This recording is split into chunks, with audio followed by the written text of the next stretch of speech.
ಸಿದ್ದರಾಮಯ್ಯ ವಿರುದ್ಧ ಮೂಢ ವಂಚನೆ ಆರೋಪಕ್ಕೆ ಸಂಬಂಧಪಟ್ಟಂತೆ ನಿನ್ನೆ ರಾತ್ರಿ ಲೋಕಾಯುಕ್ತ ಎಸ್ಪಿಯನ್ನ ಭೇಟಿಯಾಗಿದ್ದಾರೆ A3.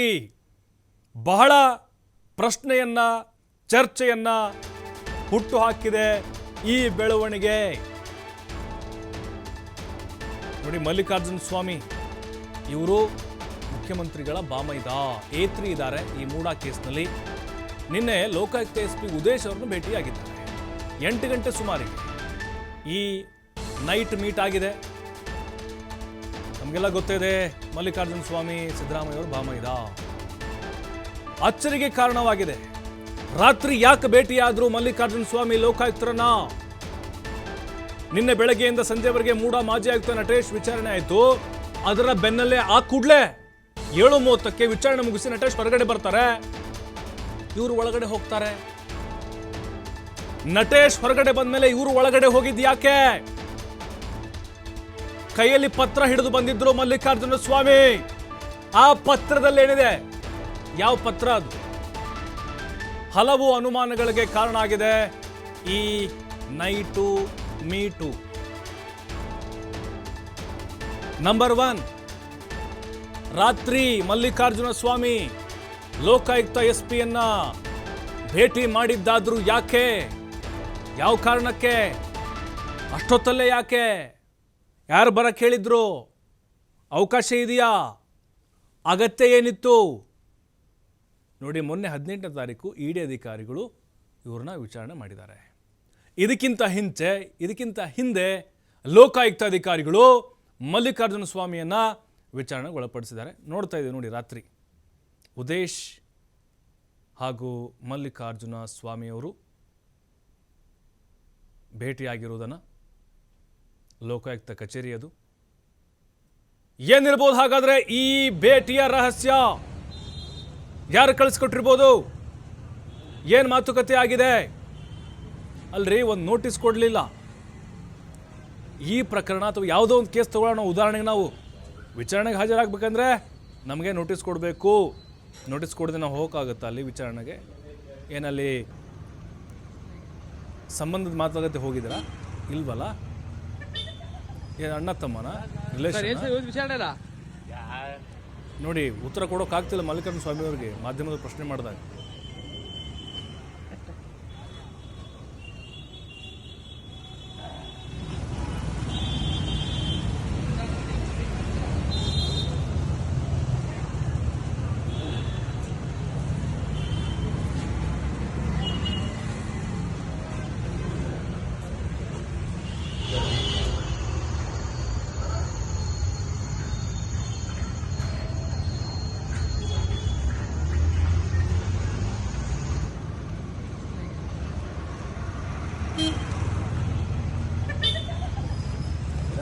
ಸರ್ ಏನ್ ಸರ್ ಇವತ್ತು ವಿಚಾರಣೆ ಅಲ್ಲ?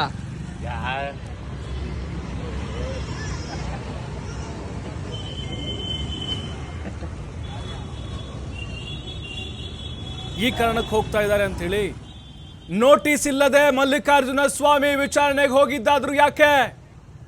ಅದು ಅಷ್ಟೊತ್ತಲ್ಲಿ ನೋಟಿಸ್ ಕೊಟ್ಟರು ಕೂಡ ಬೆಳಗ್ಗೆ ವಿಚಾರಣೆಗೆ ಹಾಜರಾಗ್ತಾರೆ ಅಥವಾ ಮಧ್ಯಾಹ್ನ ಆಗ್ತಾರೆ, ಸಂಜೆ ವೇಳೆಗೆ ಆಗ್ಬೋದಪ್ಪ.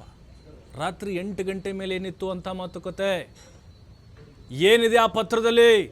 ಅದರಲ್ಲೂ ಮಾಜಿ ಆಯುಕ್ತ ನಟೇಶ್ ಅವ್ರ ವಿಚಾರಣೆ ಮುಗೀತು, ಇಮಿಡಿಯೇಟ್ಲಿ ಹಿಂಗೆ ಬರ್ತಾರೆ ಇವರು. ಅವ್ರು ಹೊರಗಡೆ, ಇವರು ಒಳಗಡೆ. ಕೇಳಿದರೆ ಉತ್ತರ ಇಲ್ಲ. ಏನು ನಡೀತಾ ಇದೆ ಮೂಡಾದಲ್ಲಿ? ಮೂಡ ಹಗರಣಕ್ಕೆ ಸಂಬಂಧಪಟ್ಟಂತೆ ಯಾವ ಆಯಾಮದಲ್ಲಿ ವಿಚಾರಣೆ ನಡೀತಾ ಇದೆ ಗೊತ್ತಿಲ್ಲ ಇಲ್ಲಿ. ಯಾಕಂತ ಹೇಳಿದ್ರೆ, ನೋಟಿಸ್ ಕೊಡದೆ ಯಾವುದೇ ಕಾರಣಕ್ಕೂ ವಿಚಾರಣೆಗೆ ಹಾಜರಾಗೋ ಹಾಗಿಲ್ಲ. ಅದು ಯಾವುದೇ ಇಲಾಖೆ ಇರ್ಬೋದು, ಲೋಕಾಯುಕ್ತ ಇರಲಿ, ಇಡಿ ಇರಲಿ, CBI ಇರಲಿ. ಆದರೆ ಇಲ್ಲಿ ಹಿಂದೆ ಮುಂದೆ ಏನೂ ಇಲ್ಲ. ಹಾಗೆ ಬರ್ತಾರೆ, ಮಲ್ಲಿಕಾರ್ಜುನ ಸ್ವಾಮಿ ಭೇಟಿ ಮಾಡಿ ಹೋಗ್ತಾರೆ ಅಂತ ಹೇಳಿದ್ರೆ ಕಾರಣ ಏನಿರ್ಬೋದು? ಹಲವು ಅನುಮಾನಗಳಿಗೆ ಕಾರಣ ಆಗಿದೆ ಇದು. ಕೆಲಸ ಇಲ್ಲದೆ ಇಲ್ಲಪ್ಪ ವಿಚಾರಣೆಗೆ ಹಾಜರಾಗಿದ್ದಾರೆ, ಮುಂದುವರೆದ ಭಾಗ ವಿಚಾರಣೆ ಅಂತ ಅನ್ಕೊಳ್ಬೋದಾಗಿತ್ತು. ಅವ್ರಿಗೇನಾದರೂ ನೋಟಿಸ್ ಕೊಟ್ಟಿದ್ರೆ ಅಥವಾ ಮಧ್ಯಾಹ್ನನೋ ಬೆಳಗ್ಗೆನೋ ಮೀಟ್ ಮಾಡಿದರೆ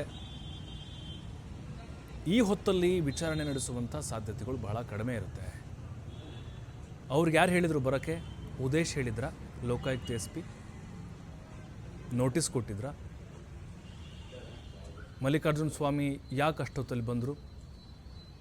ಏನು ನಡೀತಾ ಇದೆ ಇಲ್ಲಿ? ನಟೇಶ್ ಅವರ ವಿಚಾರಣೆ ಆದಮೇಲೆ ಅವ್ರ ಈ ಕಡೆ ಎಂಟ್ರಿ ಕೊಡ್ತಾರೆ ಅಂತ ಹೇಳಿದ್ರೆ ಏನು ಬಲವಾದ ಕಾರಣಗಳು? ಮಲ್ಲಿಕಾರ್ಜುನ ಸ್ವಾಮಿ ಮುಖ್ಯಮಂತ್ರಿಗಳ ಬಾಮೈದ ಆಗಿದ್ದಾರೆ. ಈ ಪ್ರಕರಣದಲ್ಲಿ ಅವರು ಏತ್ರಿ ಆರೋಪಿ. ರಾತ್ರಿಯ ಭೇಟಿಯ ಹಿಂದಿನ ಮರ್ಮ ಏನು ಅನ್ನೋದೇ ಈಗ ಪ್ರಶ್ನೆಯಾಗಿ ಉಳಿದಿದೆ.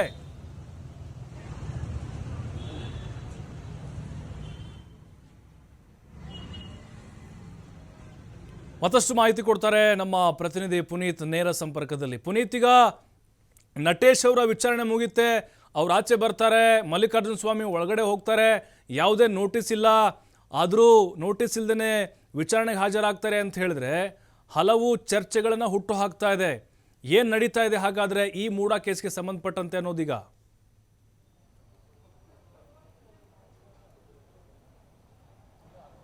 ಪ್ರಭು, ಈಗಾಗಲೇ ಲೋಕಾಯುಕ್ತದಲ್ಲಿ ಏನು ಮೂಡ ಕೇಸ್ ಈಗ ಚುರುಕುಗೊಂಡಿದೆ. ಈ ಲೋಕಾಯುಕ್ತ ಅಧಿಕಾರಿಗಳು ನಿನ್ನೆಯಷ್ಟೇ ಹಿಂದೆ ಮೂಡಾದಲ್ಲಿ ಆಯುಕ್ತರಾಗಿದ್ದಂತಹ ನಟೇಶ್ ಅವರನ್ನ ವಿಚಾರಣೆಗೊಳಪಡಿಸಿ ಸಂಜೆಯವರೆಗೂ ಕೂಡ, ಬೆಳಗ್ಗೆಯಿಂದ ಸಂಜೆಯವರೆಗೂ ಕೂಡ ಹಲವು ದಾಖಲೆಗಳ ಬಗ್ಗೆ ಜೊತೆಗೆ ಅವರಿಂದ ಒಂದಷ್ಟು ಮಾಹಿತಿಯನ್ನು ಕಲೆ ಹಾಕ್ತಕ್ಕಂಥ ಒಂದು ಕೆಲಸವನ್ನು ಮಾಡಿದ್ರು. ಆದರೆ ಇಲ್ಲಿ ಮುಖ್ಯವಾಗಿ ಇರ್ತಕ್ಕಂಥ ಒಂದು ಚರ್ಚೆ ಏನಂತ ಹೇಳಿದ್ರೆ, ನಟೇಶ್ ಅವರು ತಮ್ಮ ವಿಚಾರಣೆಯನ್ನು ಮುಗಿಸಿ ಹೋದ ನಂತರ ಮುಖ್ಯಮಂತ್ರಿ ಸಿದ್ದರಾಮಯ್ಯನವರ ಬಾಮೈದ ಅಂದ್ರೆ ಏನು ಕೆಸರಿಯಲ್ಲಿ ಜಮೀನನ್ನು ಖರೀದಿಸಿ ಅವರ ಸಹೋದರಿಗೆ ದಾನವಾಗಿ ನೀಡಿದ್ದಂತಹ ಮಲ್ಲಿಕಾರ್ಜುನ ಸ್ವಾಮಿ ನಿನ್ನೆ ರಾತ್ರಿ ಆ ಒಂದು ಮೂಡ ವಿಚಾರಕ್ಕೆ ಸಂಬಂಧಪಟ್ಟಂತೆ ಲೋಕಾಯುಕ್ತ ಕಚೇರಿಗೆ ಭೇಟಿಯನ್ನು ಕೊಡ್ತಾರೆ. ಹಲವು ದಾಖಲೆಗಳೊಂದಿಗೆ ಬಂದಂತಹ ಮಲ್ಲಿಕಾರ್ಜುನ ಸ್ವಾಮಿ ಅಧಿಕಾರಿಗಳೊಟ್ಟಿಗೆ ಏನೆಲ್ಲ ಚರ್ಚೆ ಮಾಡಿದ್ರು, ಏನು ವಿಚಾರಣೆಯನ್ನು ಮಾಡಿದ್ರು, ಅದರಲ್ಲೂ ಕೂಡ ನಟೇಶ್ ಬಂದು ಹೋದ ನಂತರ ಬರುವಂತಹ ಅನಿವಾರ್ಯತೆ ಏನಿತ್ತು, ಈ ತರದ ಒಂದು ಪ್ರಶ್ನೆಗಳು ಈಗ ಮೂಡಿರ್ತಕ್ಕಂಥದ್ದು. ಮುಖ್ಯವಾಗಿ ನಾವೀಗ ಮೈಸೂರಿನ ಲೋಕಾಯುಕ್ತ ಕಚೇರಿಯ ಬಳಿ ಇದ್ದೇವೆ. ಈ ಒಂದು ಲೋಕಾಯುಕ್ತ ಕಚೇರಿಯಲ್ಲಿ ನಿನ್ನೆಯಷ್ಟೇ ನಟೇಶ್ ಅವರನ್ನ ಅಂದ್ರೆ ಪ್ರಮುಖವಾದಂತಹ ಘಟ್ಟವನ್ನು ತಲುಪಿತ್ತು. ಈ ಒಂದು